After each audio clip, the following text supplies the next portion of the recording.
दर्शकवृन्द नमस्कार। एबिसी चेकको यो नयाँ श्रृङ्खलामा यहाँलाई हार्दिक स्वागत छ। म कुलचन्द्र विष्ट। यो 3 दिनभित्र प्रमुख राजनीतिक दलहरूले आगामी चुनावका लागि आफ्ना घोषणापत्र सार्वजनिक गरेका छन्। सुरुमा काङ्ग्रेसले घोषणापत्र सार्वजनिक गर्यो।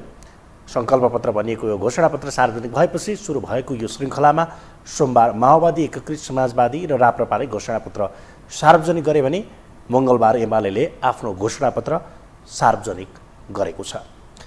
5 दलीय गठबन्धन विरुद्ध एकातर्फ र जसपा अर्कोतर्फ, एकातर्फ राप्रपा र अर्कोतर्फ जसपा बोकेर अघि बढेको एमाले गठबन्धन विरुद्ध कडा रूपमा प्रस्तुत भएको छ। आफूमाथि लागेको संविधान र व्यवस्था विरोधी ट्यागलाई हटाउँदै राष्ट्रवादी शक्ति भएको प्रमाणित गराउनका लागि परेको उसका लागि यो चुनाव कम चुनौतीपूर्ण भने छैन। फलत महासङ्ग्रामकै रूपमा अर्थ्याउँदै आएको एमाले आक्रमक रूपमा अघि बढिरहेको छ, जसमा अध्यक्ष केपी शर्मा ओलीको करिश्मालाई बढाइ चढाइ गर्दै चुनावी हितमा प्रयोग गर्ने, गठबन्धनलाई राष्ट्र हित विरोधी शक्ति भएको प्रमाणित गर्ने र उनीहरूकै असन्तुष्टिमा खेल्ने तथा साना दलसँग सहकार्य गर्ने कार्यमा अहिले एमाले व्यस्त देखिएको छ। हुन पनि पछिल्ला कदम र रणनीतिमा एमाले बलियो समेत देखिन थालेको छ। सपना बाँड्न र यो वाकपटुकतामा खरो देखिएका एमाले अध्यक्ष ओली चुनावी रणनीतिमा पनि अघि नै देखिएको अवस्था छ। राष्ट्रियताको मुद्दालाई पहिलो प्राथमिकता बनाएर सोही अनुसार अघि बढेका उनका सपना अन्य दलले समेत समेटेपछि यो अवस्था सिर्जना भएको हो। अन्य दलले समेत उनका रेल, पानीजहाज लगायतका सपना आत्मसात गर्दै गर्दा ओली भने अझै एक कदम अघि निस्किएका छन्। त्यसो भए के कुरामा पछि देखिएछ सत्ता घटक दलहरू नारालाई लोकप्रिय बनाउन र राष्ट्रवादी भावको मत आफूप्रति आकर्षित गर्न के गर्दैछ एमाले? सत्ता घटकले चालेको कुन रणनीति विरुद्ध कुन रणनीति अघि सार्दैछ एमाले?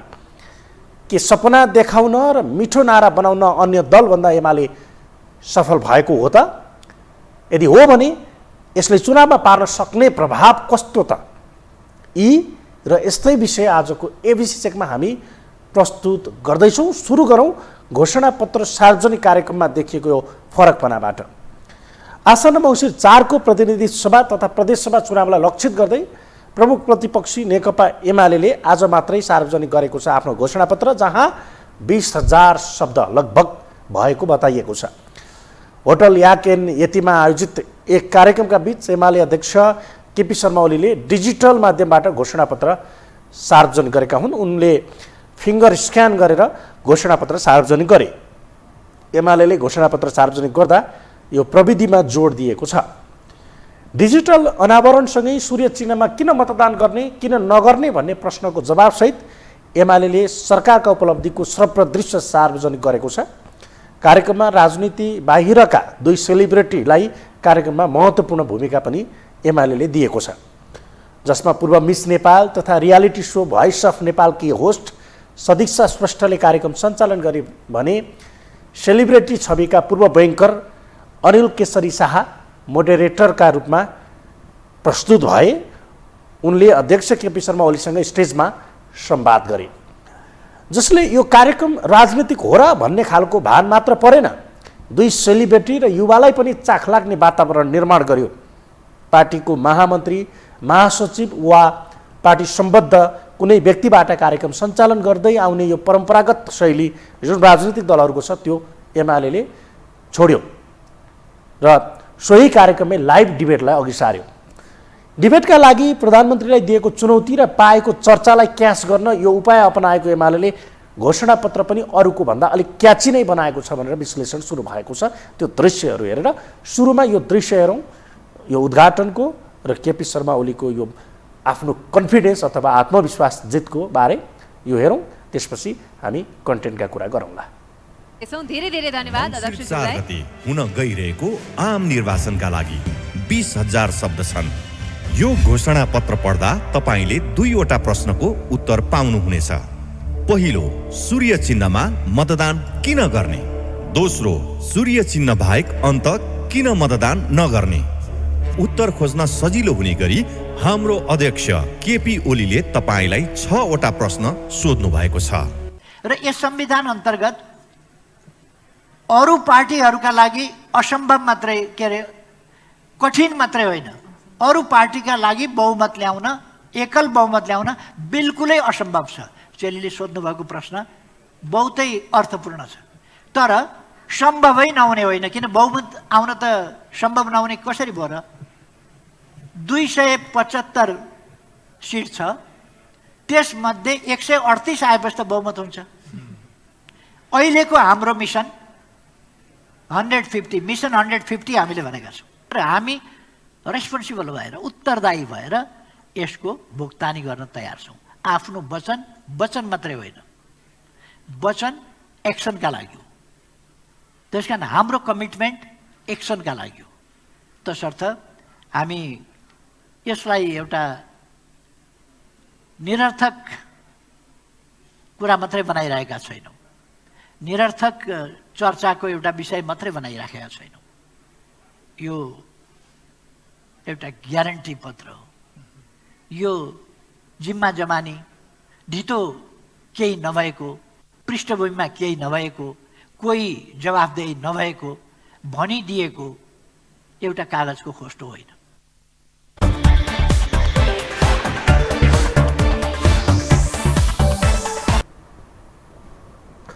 अब कन्टेन्टका कुरा गरौँ। नेकपा एमालेका अध्यक्ष केपी शर्मा ओलीले रेलबारे भाषण गर्दा हाँसोमा उडाउनेहरू धेरै थिए, जसलाई सपना नदेखि काम गर्न नसकिने अर्थमा अर्थ्याउन एमाले नेताहरूलाई भ्याइ नभ्याइ थियो। यही अवस्था पानी जहाजको विषयमा पनि थियो। कार्यालय नै स्थापना गरेपछि ओली अझ आलोचनाको शिकार बने, तर सप्तकोशीमा चल्ने मोटरबोट देखाएर उनका नेताहरूले यसको पनि बचाउ गरे। जनकपुरमा घाटामै भए पनि रेल चल्ने अवस्था बन्यो भने यो एमालेको राजनीतिक मुद्दाको रूपमा स्थापित भयो, जुन मुद्दालाई अहिले अन्य दलले समेत अघि सारेका छन्।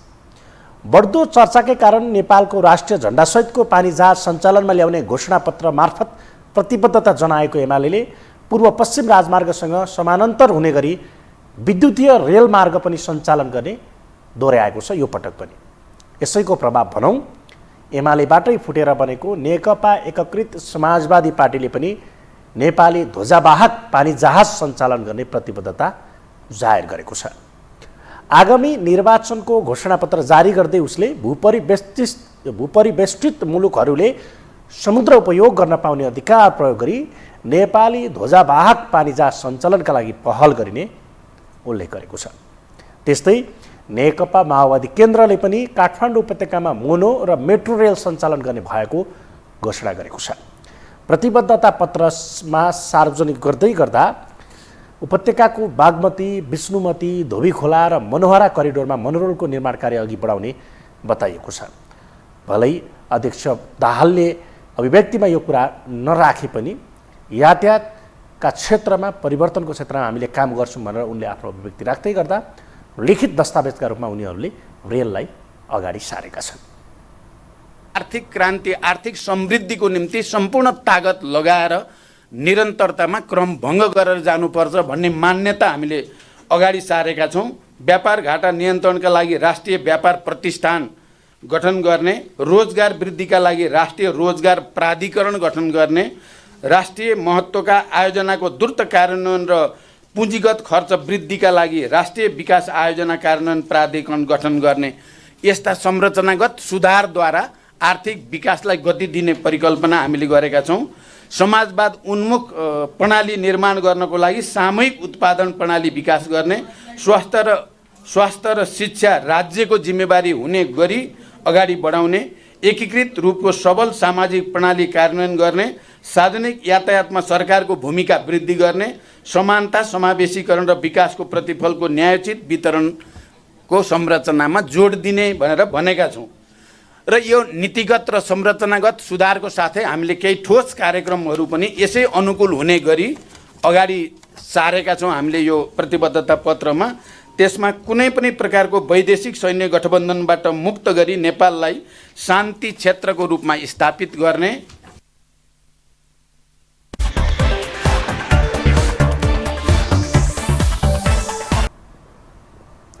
अर्थात् ओलीको सपना कति सम्भव भन्ने अर्कै बहसको विषय भए पनि कम्तीमा यो चाहिने रहेछ भन्ने भान चाहिँ ओलीले अन्य नेतालाई पनि पार्न सफल भएका छन्, जसले यसैलाई लिएर उनीमाथि प्रश्न गर्नेहरूका मुखमा पनि बुझो लागेको छ। सामाजिक सुरक्षा भत्तालाई चुनावी नारा बनाउने प्रतिस्पर्धा पनि यसैको अर्को उदाहरण हो।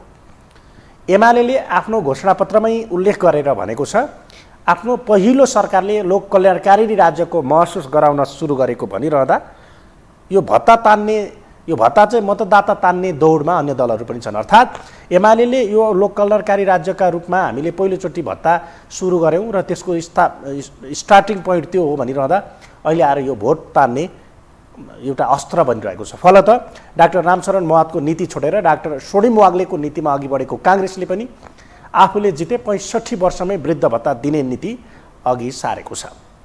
स्यानिटरी प्याडमा लगाएको करको प्रभाव मेट्न निशुल्क बनाउने घोषणा काङ्ग्रेसले गर्दा एमाले हिसाब नै गरेर स्वस्थ महिनावारी 1500 वर्षभरि भन्ने कार्यक्रम अघि सारेको अवस्था छ। 5 तारे होटलमा भव्य कार्यक्रमका बीच सार्वजनिक गरेको घोषणापत्रमा अनुप्रास मिलेका राम्रा र मिठा नाराहरू समेटिएका छन्। विज्ञापन क्याची हुनुपर्छ भन्ने र कार्यक्रम व्यवस्थित हुनुपर्छ भन्नेमा निकै सचेत देखिएको एमाले प्रविधिको प्रयोग समेत भरमुर एकदम भरमग्दुत गरेको छ। बारकोड स्क्यान गरेर घोषणापत्र पढ्न सकिने बनाएको एमाले सपना र नारामा पनि अन्यभन्दा एक कदम अघि नै देखिएको छ। 20 वटा ग्यारेन्टी भनेर उसले जुन नाराहरू अघि सारेको छ त्यहाँबाट पनि यो प्रष्ट हुन्छ। पहिलेबाट राम र पशुपतिका कुराले हिन्दू मत तान्न अग्रसर एमाले अहिले हिन्दू धर्मको मुद्दा बोक्ने राप्रपासँगै तालमेल गर्नुले पनि ओली रणनीतिमा पनि अन्य दलभन्दा अघि नै छन् कि भन्ने अवस्था देखिएको छ। अर्थात् उनीहरू सिद्धान्तगत रूपमा हामी एक नभए पनि चुनावी रणनीति र चुनावी अङ्कगणितीय सफलताका लागि एक ठाउँमा छौँ भनेर दुवै पक्षले यसलाई स्वीकार गरिरहँदा त्यो एक पाटोको भोट अथवा चाहिँ मत आफूले पार्न सक्ने त्यो वातावरण ओलीले सिर्जना गरेका छन्। कुनै सैद्धान्तिक तालमेल होइन, दुई दलका बीचमा केही थोरै स्थानमा सिटको तालमेल भएको छ। 3टा जिल्लामा भएको छ र त्यो पनि एमाले पनि राप्रपाको मुद्दा स्वीकार गरेर यो तालमेल गरेको होइन र राप्रपाले पनि एमालेको मुद्दा स्वीकार गरेर तालमेल गरेको होइन।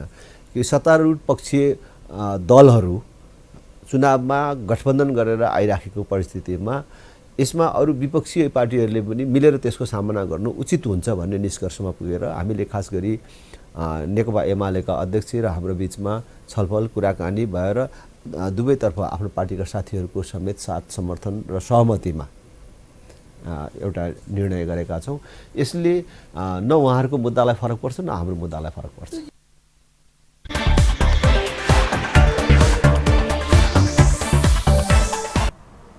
अब रणनीतिका कुरा गरौँ। ओली अहिले चुनावी स्टन्डमा व्यस्त छन्। कहिले देउवालाई लाइभ डिबेटमा आउने बोलाउने त कहिले सर्वसाधारणलाई फोन गर्ने काम गरेका उनले आफूसँग खिचेका फोटा पठाउन आग्रह समेत गरेका थिए। त्यस्तै गरेर विभिन्न प्राकृतिक दृश्यमा पनि विशेषतः सूर्य उदायको फोटो सामाजिक सञ्जालबाट पोस्ट गर्ने उनी अहिले डिजिटल र भौतिक दुवै रूपमा आक्रामक ढङ्गले अघि बढेका छन्। अध्यक्ष ओलीलाई 40 जिल्लाका चुनावी सभालाई सम्बोधन गराउने र स्थानीय चुनावभन्दा 6% मत वृद्धि गर्ने लक्ष्यका साथ अघि बढेको एमाले यसमा पनि राष्ट्रियताको खेल खेल्दैछ। यसैको उपज घोषणापत्रमै नागरिकता नेपालीका लागि मात्र भन्ने नारा उल्लेख गरेको एमाले आफ्नो चुनावी अभियान पनि भारतसँग मुख्य सीमा विवाद रहेको जिल्ला दार्चुलाबाट थाल्ने भएको छ। एमालेको केन्द्रीय निर्वाचन परिचालन कमिटीले तय गरेको कार्यक्रम अनुसार ओलीले दार्चुलाको खलङ्गाबाट अभियानको सुरुवात गर्नेछन्।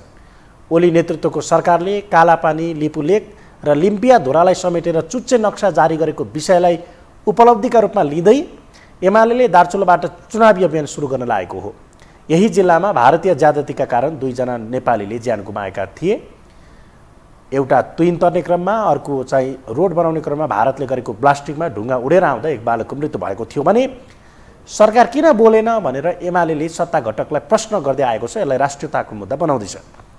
उसले खास गरी परमादेशबाट निर्माण भएको सरकारका गतिविधिलाई मुख्य निशाना बनाई अभियान थाल्ने तयारी गरेको छ भने संसद विघटन गर्नु बाध्यात्मक अवस्था थियो भनेर भनिसकेको छ। प्रधानमन्त्री शेरबहादुर देउवा नेतृत्वको सरकारका कमजोर आर्थिक वृद्धि सत्ता सञ्चालनमा देखिएको व्यथिति लगायतलाई मुख्य मुद्दा बनाउने एमाले जनाएको छ। ओली नेतृत्वको सरकारले जारी गरेको चुच्चे नक्सा, आर्थिक अवस्था र विकास निर्माणलाई उपलब्धिका रूपमा लिँदै एमाले गठबन्धनलाई कमजोर बनाउने नीति लिएको छ। एमाले चुनावी अभियानका सबै कार्यक्रम अध्यक्ष ओलीलाई केन्द्रमा राखेर सञ्चालन गर्ने गरी नयाँ नाराहरू तय गरेको छ भने केपी ओली भविष्यको प्रधानमन्त्री हो भनेर उनले चुनावमा हुमिँदै गर्दा र सत्ता गठबन्धनभित्र प्रधानमन्त्रीका अनेकौँ उम्मेदवार देखिँदै गर्दा कसरी चाहिँ उनीहरू स्थायी सरकारको चाहिँ कारक बन्न सक्छन्, हामी स्थायी सरकारको कारक हौँ भन्ने खालको भाष्य निर्माण गरिरहेको छ। यही कारणले पाएको चर्चा र सकारात्मक प्रतिक्रियाले एमाले उत्साहित पनि छ। त्यहीमाथि विगतमा भन्दा अहिले उम्मेदवारी समेत धेरै दिएकोले यसै पनि 74 को भन्दा बढी सिट प्राप्त गर्ने नेताहरू बताइरहेका छन्। अर्थात् उनीहरूको तर्कमा विगतमा माओवादीलाई पनि सिट दिएको कारणले, आफूहरूले उम्मेदवारी नै कम दिएको कारणले हामीले थोरै ठाउँ जित्यौँ र पनि हामीले ठुलो शक्ति बन्यौँ भने अब त हामीले उम्मेदवारी नै धेरै ठाउँमा दिएको छ भने जित्ने स्थान सिटहरू पनि धेरै हुन्छन् भन्ने तर्क गरिरहेका छन्। ठुलो शक्ति भए पनि कर्मकाण्डी र परम्परागत प्रचार शैली तथा लोसोपनबाट सत्ता घटकहरू माथि उठ्न नसकेको कारण नै 5 दल बीच चुनावी गठबन्धन भए पनि एमाले एक्लै बहुमत ल्याउने दाबी गर्दै आएको छ। अर्थात् गठबन्धनभित्र जसपा अहिले बाहिरिएको छ, लोसपा भित्रिएको छ, तर जो जनमत भएको पार्टी बाहिरिएको छ र जनमत बेगारको पार्टी भित्रिनु पनि आफ्ना लागि प्लस पोइन्ट भएको एमालेका नेताहरूले बताउँदै आएका छन्। त्यसै गरेर मुख्य प्रतिस्पर्धी मानेको काङ्ग्रेसले सबै स्थानमा उम्मेदवारी नदिनुलाई पनि आफ्नो अवसरका रूपमा एमाले बुझिरहेको छ। अर्थात् पहिले नै वकओभर दिएको ठाउँहरू छन् जसमा हामी जित्छौँ र हामी पहिलो शक्ति बन्छौँ, बहुमत ल्याउँछौँ भनेर एमाले नेताहरूको चाहिँ आत्मविश्वास बढिरहेको छ। स्थानीय चुनावले बताएको परिणामको कुरा गर्दैछु। जसले 2% पनि ल्याएको छैन ऊ चाहिँ सत्तामा जोडियो, जसले 5% भन्दा बढी ल्याएको छ ऊ चाहिँ बाहिरियो भनेपछि सत्ता गठबन्धन हिजोको तुलनामा कमजोर भएको छ। यो सच्चाइलाई त बुझ्नु पर्यो नि। अर्कोतर्फ चाहिँ गएको चुनावमा हामीले चाहिँ झन्डै झन्डै 80-85 स्थानीय तहहरू चाहिँ 50-60 देखि 500 का बिचमा हारेका छौँ काङ्ग्रेससँग अथवा अरू पार्टीसँग, गठबन्धनसँग। अब जसपा मात्रै सत्तामा नभइदिएको भए, गठबन्धनमा नभइदिएको भए ती सबै जित्थ्यौँ। कङ्ग्रेस र एमाले भनेको हाराहारीका शक्ति भन्ने कुरा त जनमतले देखाउँछ। विगतदेखि उसले आधी सिट त हापि नै सक्यो त, अर्कालाई छोड्दियो। बराबरीको शक्तिले छोड्नुको अर्थ भनेको नेकपा एमालेका लागि त मैदान खाली भयो नि। यद्यपि उहाँहरू गठबन्धनका नाममा छोड्नु भएको छ। तर के हुन्छ भन्दाखेरि मैले प्राय भन्ने गर्छु, गठबन्धन भनेको नेता र कार्यकर्ताको हुन्छ, जनताको हुँदैन। बुझ्नुभयो नि। जनतामा विश्वास आर्जन गर्ने नेताहरूले प्राप्त गरेको जनमतलाई लगेर गठबन्धनको जनमत भनेर जे व्याख्या गरिँदैछ त्यो पूर्णतः मिथ्या कुरा हो।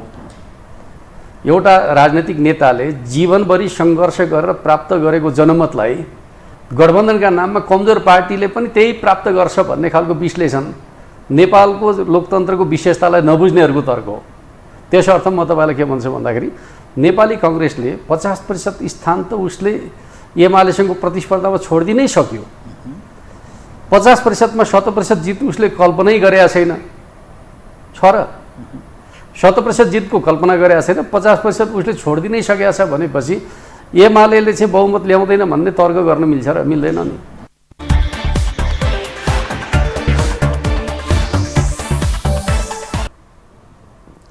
राप्रपा, जसपा र अन्य साना दलसँग तालमेल गरेको एमाले प्रतिनिधि सभाको प्रत्यक्षतर्फ 165 मध्ये 141 क्षेत्रमा उम्मेदवार उठाएको छ। राप्रपा नेपालका अध्यक्ष कमल थापाले एमालेको चुनाव चिन्हबाट प्रतिस्पर्धा गरेका छन् भने जनता प्रगतिशील पार्टीका अध्यक्ष हृदय त्रिपाठीलाई एमाले सघाउने भएको छ। चुनाव परिचालनका लागि अध्यक्ष केपी ओलीको नेतृत्वमा कमिटी गठन भएको छ भने त्यसको 34 सदस्यीय सचिवालय निर्माण गरेको छ, जसमा पार्टीका उपमहासचिव विष्णु रिमाल दुवै कमिटीको सचिव छन्। उनकै नेतृत्वमा चुनाव परिचालन भइरहेको छ भने यो निकै आक्रामक पनि देखिएको छ। उनका सङ्कल्प र प्रतिबद्धता कति पुरा होलान् या त यो प्रचार शैलीमा देखिएको व्यवस्थित तरिकाले कति मत तान्न सफल होला त्यो हेर्न त केही समय कुर्नै पर्छ। तर अहिलेसम्मको अवस्थामा यति चाहिँ प्रष्ट भन्न सकिन्छ, गफ नै सही, ओली सपना देखाउनहरूभन्दा अघि नै छन् भने आफ्नो बचाउमा पनि उनी अब्बल देखिएका छन्। उनको यही वाकपटुकताका बीच उनका कार्यकालमा भएका संविधान विरोधी कार्यलाई सत्ता घटकले आम मतदातालाई कसरी बुझाउन सक्छ, कसरी एजेन्डाका रूपमा स्थापित गर्न सक्छ, त्यो चाहिँ अहिलेको चासोको विषय परेको छ।